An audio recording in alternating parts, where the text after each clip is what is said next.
તો બીએલઓની કામગીરીનું ભારણ જીવલેણ બન્યું છે તે સવાલ સૌ કોઈને થઈ રહ્યો છે, જ્યાં ગોધરાના બીએલઓ શિક્ષકનો વિડીયો પણ વાયરલ થઈ રહ્યો છે। વિનુ બામણિયા નામના બીએલઓએ ગોધરાની તાલુકા પંચાયતની કચેરીમાંથી ફેસબુક લાઈવ કર્યું છે અને શિક્ષકે કહ્યું છે કે હું આત્મહત્યા કરીશ, મારી સાથે કામનું ભારણ છે।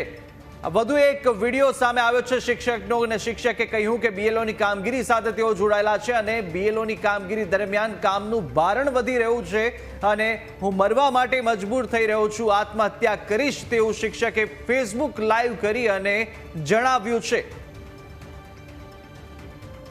વધુ વિગતો મેળવે સંવાદદાતા દશરથ ફોનલાઈન પર જોડાયા છે। દશરથ, વધુ એક શિક્ષકનો આ વિડીયો પણ હવે ફેસબુક લાઈવના માધ્યમથી કરવામાં આવ્યો હતો અને કહ્યું છે કે એટલું બધું કામનું ભારણ છે કે હું હવે આત્મહત્યા કરી લઈશ। શું વિગતો સામે આવી રહી છે? કોણ છે આ શિક્ષક અને કેવી રીતની સમસ્યાઓ તેમને થઈ રહી છે?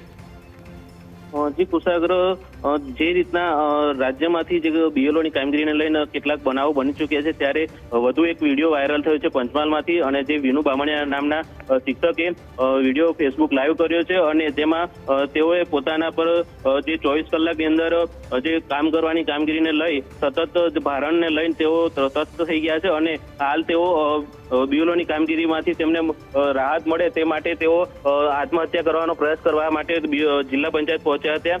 ત્યારે કહી શકાય કે જે રીતના શિક્ષકોને બીએલઓની કામગીરી સોંપતા જ શિક્ષણને પણ ભારે નુકસાન થઈ રહ્યું છે, ત્યારે શિક્ષકો પણ ત્રસ્ત થઈ રહ્યા છે અને બાળકોનું શિક્ષણ પણ બગડી રહ્યું છે। શિક્ષકો સતત આ બીએલઓની કામગીરીમાં પોરવાયેલા રહેતા હોય છે અને તેના લીધે ઘરમાં પણ તેઓ માનસિક રીતના ત્રસ્ત થઈ ગયા હોવાનું જાણવા મળ્યું છે। જી બિલકુલ, અને હજી કેટલા શિક્ષકો છે જ્યાં ગોધરાના જેઓ હજુ પણ આ કામગીરી સાથે જોડાયેલા છે અને તે લોકો શું કહી રહ્યા છે? તેમની પ્રતિક્રિયા કેવી મળી રહી છે? જી, જે રીતના શિક્ષકો કહી રહ્યા છે કે હાલ આજે મોર્નિંગની સ્કૂલ હતી છતાં જે પહાડી પદ્ધતિ સ્કૂલો ચાલતી હોય એમાં પણ કેટલાક શિક્ષકો બીએલઓની કામગીરીને લઈ ગામમાં ફરતા હોય છે, જેને લઈ શિક્ષકો રાહ જોતા હોય છે, કેમ કે 2 પાલીથી ચાલતી હોય સ્કૂલો અને તેમના આવવા પછી બીજી પાલીથી શરૂ થતી હોય છે અને જેને લઈ શિક્ષકો પણ કંટાળી રહી ગયા છે। બિલકુલ, વિનુભાઈ સાથે કોઈ સંપર્ક થયો છે? વિનુભાઈએ કંઈ કીધું આ ફેસબુક લાઈવ પછી?